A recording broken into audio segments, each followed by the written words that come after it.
വിട്ടോ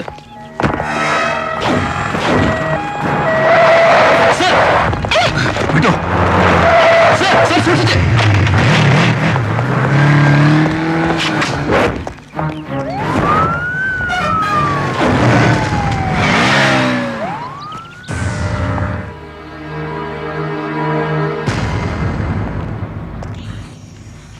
സാധാരണ ഈ ജോസിനെ പോലുള്ളവന്മാർക്ക് ഫോറസ്റ്റിന്റെയും പോലീസിന്റെയും ഒക്കെ സപ്പോർട്ട് അപ്പുറമാണ് സാർ.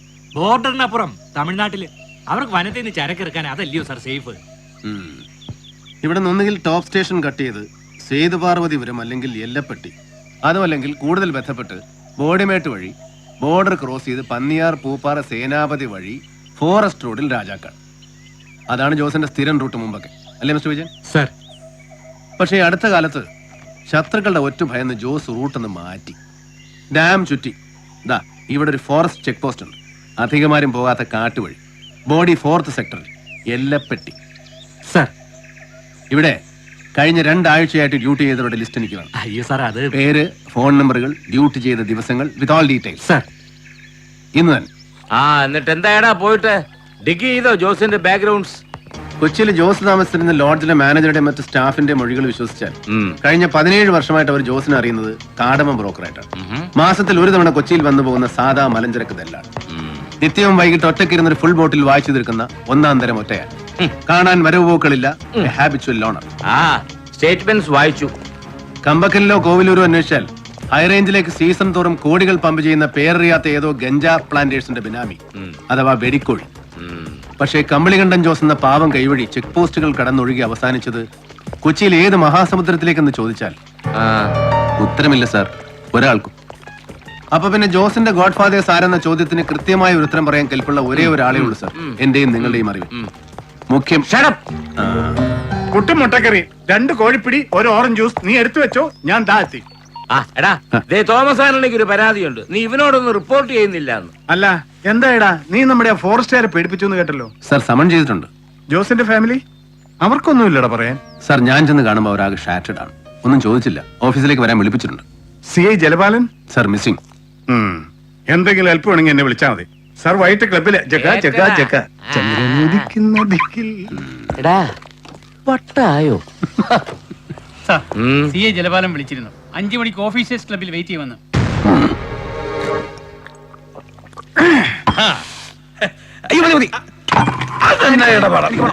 ഇരുന്നാലേ ആ നാറി വന്ന് കയറി ജോയിക്ക് ചുമ്മാ കുരുമുട്ടും. പിന്നെ മറ്റോമാരെ സ്പിരിറ്റിന്റെ ബാക്കി തീർത്തിട്ടില്ലേ? ഓ തീർപ്പിച്ചോളാവേ, അളിയൻ ചെല്ലേ. ഓ ആ നാരി വരുമ്പോ പിടിച്ചിരുത്തി ഒരെണ്ണം ഒഴിച്ചോട്, ഞാനൊന്ന് പെടിപ്പിച്ചേച്ച് വരാം. അയ്യോ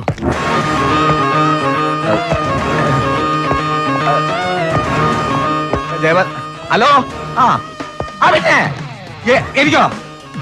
എനിക്ക് കാര്യം പറ്റില്ല. എന്നൊരു പുള്ളി ചുട്ടുകല്ല. CM എടുത്തോളാ, ഒന്ന് കൊടുത്തേ.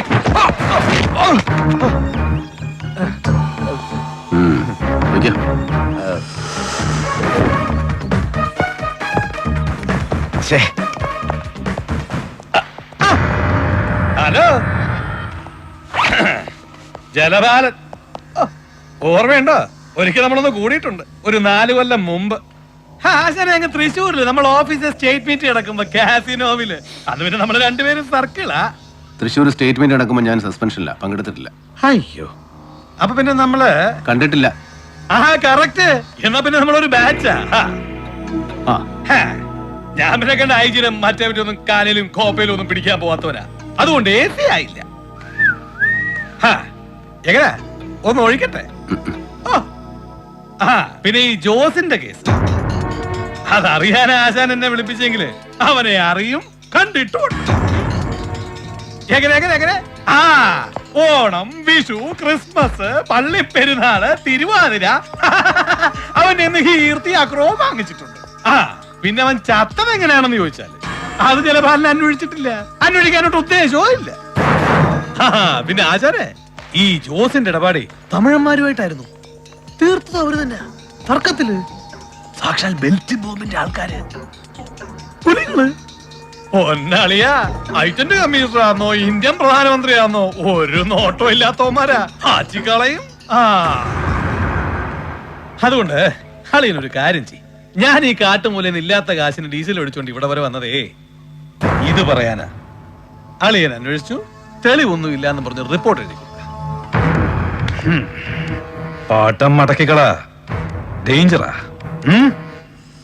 ശരി, അപ്പൊ കാണാം. താങ്ക്സ്. ആശാനെ, ഞാൻ അന്വേഷിച്ചിടത്തോളം വീട്ടിൽ നല്ല കിളി പോലൊരു ഭാര്യയും ആവുന്നില്ലാത്തൊരു ചെക്കനും. അളിയൻ ഈ വേണ്ടാത്ര തെക്കറി ചൊറിഞ്ഞിട്ട് അവന്മാര് വല്ല വണ്ടി ഓടിച്ച് നെഞ്ചത്ത് കയറ്റി തീർത്ത് കളഞ്ഞാലേ പിന്നെ ഭാര്യയും കൊച്ചിനെയും പണിയാക്കല്ലേ പോലെ.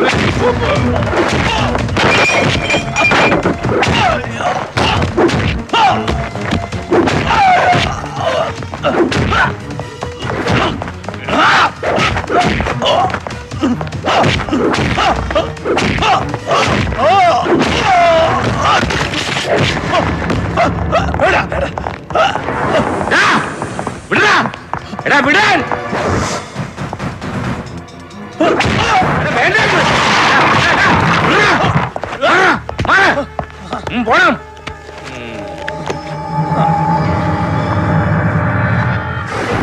ഇവനിതെന്തോടും മൃഗമാണോ? അല്ല, നരി.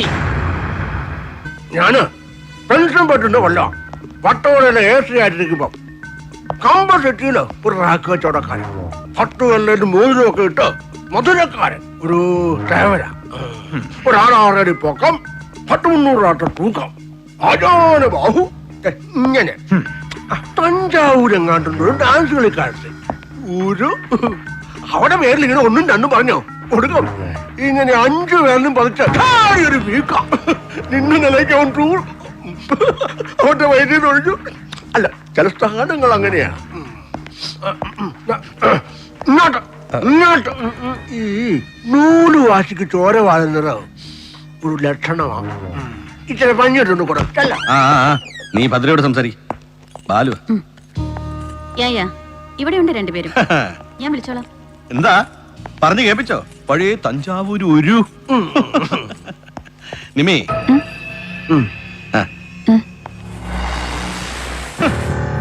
നല്ല കയ്യൂക്ക്, നല്ല കായബലം, നല്ല ബുദ്ധി, നല്ല തണ്ടല്, നല്ല തന്തയ്ക്ക് പിറവി,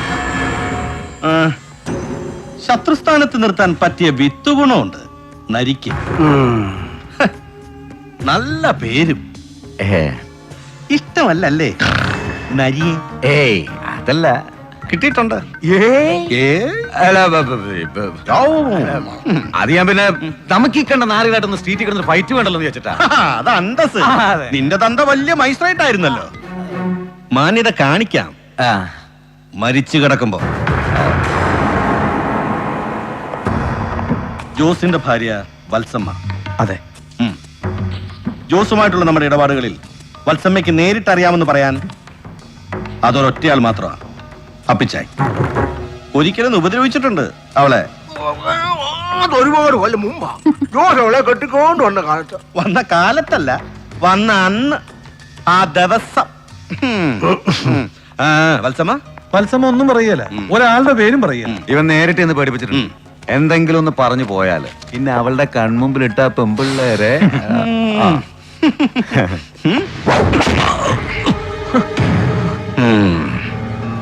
ഏതോ ഒരു നരേന്ദ്രൻ വന്ന് നീട്ടെഴുതി തന്നപ്പോ എന്നോട് അനുവാദം വാങ്ങാതെ അങ്ങോട്ട് ചെന്ന് എരന്ന് വാങ്ങിച്ചതിന്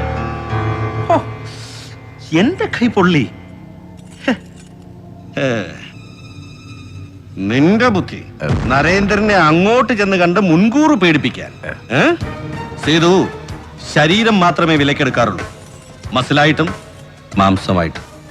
ബുദ്ധി വിലയ്ക്ക് വാങ്ങാറില്ല പുറത്തുനിന്ന് ഒരുത്തനോടും. നിന്റെ ചെറുനെല്ലിക്കാൻ മുഴുപ്പുള്ള ബുദ്ധി കൊണ്ട് സംരക്ഷിക്കാൻ നോക്കിയാല് അതിലടങ്ങില്ല. അത്രക്ക് വലുതാടാം സേതുവിന്റെ സാമ്രാജ്യം.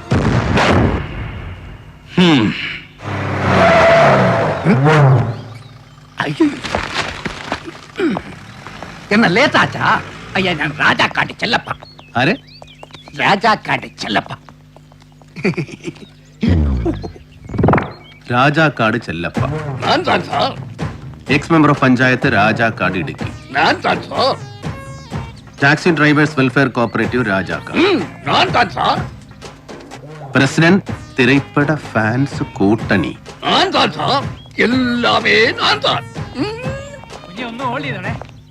സാർ ഇതേതാണോ ഈ സാധനം? ഇങ്ങോട്ട് മാറിക്കണോ. സാർ ഇതാ ജോസിന്റെ ഭാര്യയും കൊച്ചുങ്ങളെയും കൂട്ടിക്കൊണ്ട് വന്ന ആളാ. വാ. സാർ ഇദ്ദേഹം ഫോൺ എടുക്കുന്നില്ല എന്ന് പറഞ്ഞ് വീട്ടിൽ നിന്ന് ഉച്ചയ്ക്ക് ഉണ്ണാൻ ചെല്ലുവന്നു. ഇല്ല.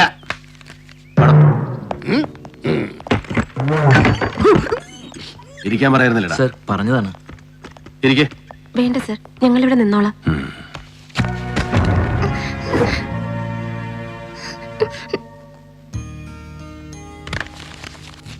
സെക്ഷനിൽ ഇരുത്തിയിട്ട് സാഹത്തിലൂടെ കുട്ടികൾ കുടിക്കാൻ എന്തെങ്കിലും വരുത്തിച്ചു കൊടുക്കാൻ പറയും. ചായയോ ജ്യൂസോ. ശരി. എടാ കുറുപ്പിനോട് ആ സാധനങ്ങള് ജോസിന്റെ. സർ വരൂ. ചെല്ല്.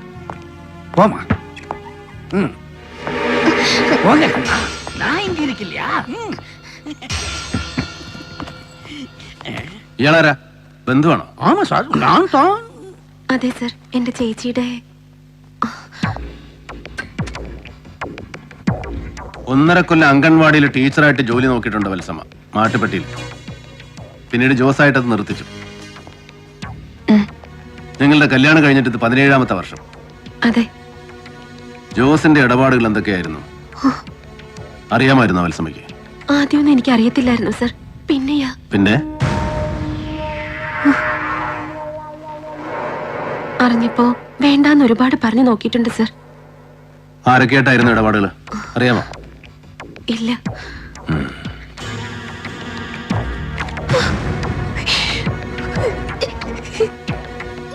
ജോസ് എങ്ങനെയാ ഉപദ്രവിക്കുമായിരുന്നു? ജോസിന്റെ ബോഡി സോറി അവസാനമായിട്ട് ജോസ് വീട്ടിൽ നിന്ന് വരുമ്പോ മുഖത്തൊരു മുറിപ്പാടുണ്ടായിരുന്നു. മുറിഞ്ഞിട്ട് സ്റ്റിച്ചിട്ട്. போறதுக்கு முன்னாடி நைட்டில ஜோஸ் நல்லா சாப்பிட்டு இருந்தது. ஜீப்பில் நடக்க போ மூஞ்சி அடிச்சு வீழ்ந்தாச்சு வீட்டுக்கு முன்னாடி. എന്നിട്ട് മുറിവ് എവിടാ സ്റ്റിച്ചിട്ടത്? Saint Sebastian's hospital. ஆமா சார், நீங்க சொன்னது கரெக்ட். ആ സാർ ലോഡ്ജിൽ നിന്ന് കിട്ടിയതാ ജോസിന്റെ സാധനങ്ങൾ. ബോധിച്ചൊന്ന് റെസീറ്റ് കൊടുത്തേക്കൾ. ഇവരെ കുട്ടികളിലേക്ക് നിർത്തി കൊണ്ടു. സാർ വരൂ. அழாதோ அழாதே, நான் இருக்கலையா ചെല്ലപ്പാ. சார்? നീ എങ്ക നില്ലപ്പാ. சார் நீ போமா, நான் வர்றேன். சொல்லு. கடவுளே பாவம், ரொம்ப கஷ்டம் சார் அவளோட லைஃப். நான் ஒருத்தர் மட்டும் தான் உதவி, வேற யாருமே இல்லை சார். ஒரு சின்ன ரெக்வெஸ்ட் என்ன சார், பாவம் பொண்ணு, அந்த மூத்த பொண்ணுக்கு பருவ பிராயம் 15 வயசு. വല്ലാത്ത കാലമല്ലേ സാർ. കാട്ടുമുക്കിൽ ഒറ്റയ്ക്ക് കിടന്ന് വല്ലതും സംഭവിച്ചു പോയാൽ പിള്ളകളെ കൂട്ടി എന്റെ വീട്ടിൽ വന്നേക്കാൻ സാറായിട്ട് പറയണം അവളോട്. സാറ് പറഞ്ഞ അവള് കേൾക്കും. ഞാൻ അവളെയും മോളെയും എന്റെ സ്വന്തം ഭാര്യ പോലെ നോക്കും. നിനക്ക് ഞാൻ മറ്റേ മാമാപ്പണിയും കൂടെ ചെയ്തോളാം. അച്ഛനെ മാറ്റിനോടാ നീ ആരുടെ മഴ പറഞ്ഞ് പേടിപ്പിക്കാൻ. കള്ളം പറയാൻ ഉണ്ടെന്നങ്ങനെ അറിഞ്ഞ കൊന്നളെ ഞാൻ.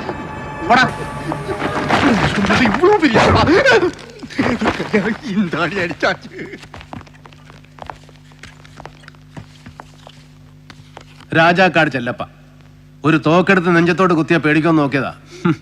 പുറമേ കാണുന്നതിനല്ല, പോടനല്ല, ട്രെയിൽ ഹെം. Sir hello. ആ ഒന്ന് ഹോൾഡ് ചെയ്തോണേ. ഇതാ കൊടുക്കാം. മുസ്തഫ. ഉറങ്ങിപ്പോയി. ഒന്ന് എടുത്തോ.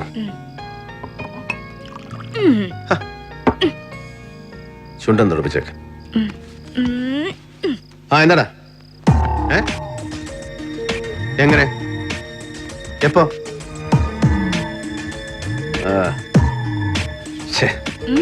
എന്ത് പറ്റി? ആ മറ്റോ മിസ്സായി മുസ്തഫയുടെ കയ്യിൽ നിന്ന്. ആര്? ചെല്ലപ്പ. അവനെ കണ്ടാലറിയാം അവന്റെ ബോഡി ലാംഗ്വേജ്, ഹിസ്ട്രിയോണിക്സ്. പക്കാ ക്രിമിനലാണ് അവൻ. എന്നാ പിന്നെ വിട്ട എന്തിനാ? കസ്റ്റഡിയിൽ എടുത്തൂടായിരുന്നോ നരിക്ക്? ഏയ്, സൂചനകളേ ഉള്ളൂ, അല്ലെങ്കിൽ വെറും തോന്നലുകൾ, അല്ലെങ്കിൽ രണ്ടും.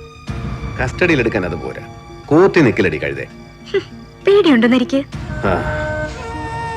ജോസിന്റെ ഭാര്യയുടെ കണ്ണുകളിൽ ഞാൻ കണ്ട പേടി, ഇറ്റ് വാസ് സോ ഇന്റൻസ്. ആരോ പേടിപ്പിച്ചിട്ടുണ്ട് അവരെ. ചോദിച്ചില്ലേ? No, she couldn't take it. അവരെന്തോ ഉറക്കാൻ ടെൻഷൻ അല്ലേ നരിക്ക്?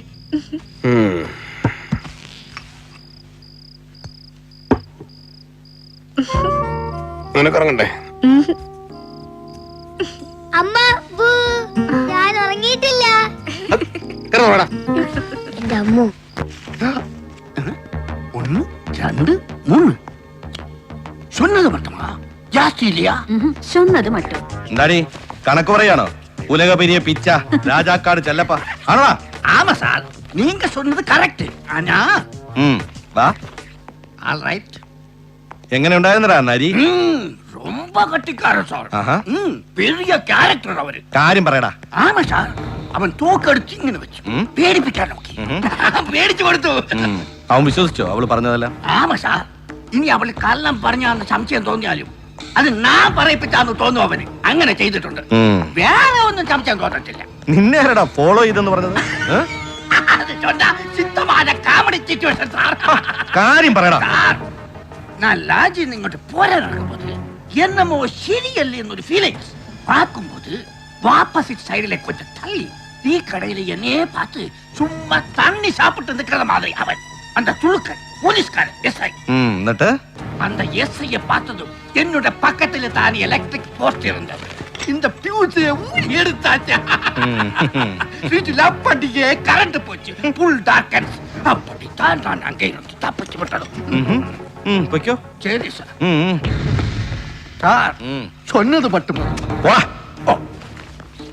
போயிட்டு வர்றேன் சார்.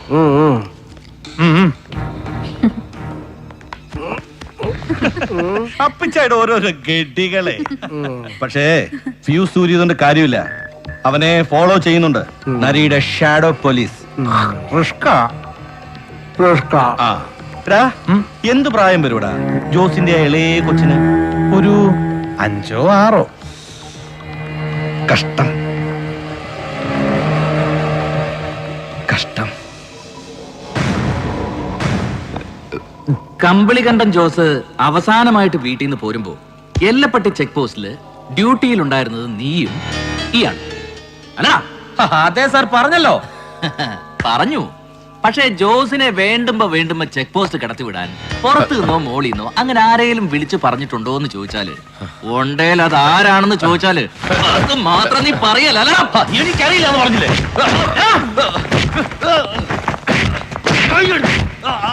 ചോദ്യം ചോദിക്കും. വേണ്ട.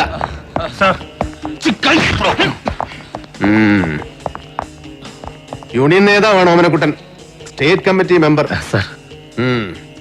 ഒരു വിളി വന്നിരുന്നു മോളീന്ന്. ജോസിന്റെ ഒടുക്കലത്തെ ട്രിപ്പിൽ അവൻ വീട്ടിൽ നിന്ന് പുറപ്പെട്ട സമയം വെച്ച് കൂട്ടിയാല് അവൻ ചെക്ക് പോസ്റ്റ് കിടക്കുന്നത് ഒരു 5:30 മണി വെളുപ്പിന് അല്ലേ കുഞ്ഞേഷ്ണ? സാർ അന്ന് കൃത്യം 5 മണിക്ക് തന്റെ സെൽഫോണിൽ ഒരു കോൾ വന്നു. ഇല്ല sir.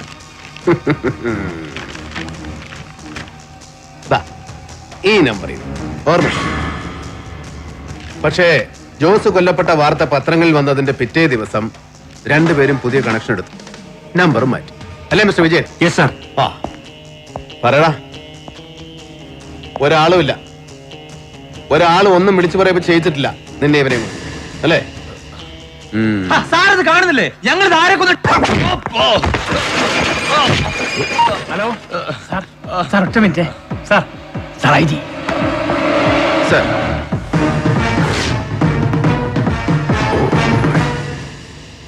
Sir. Sunny sir. Lock dum up.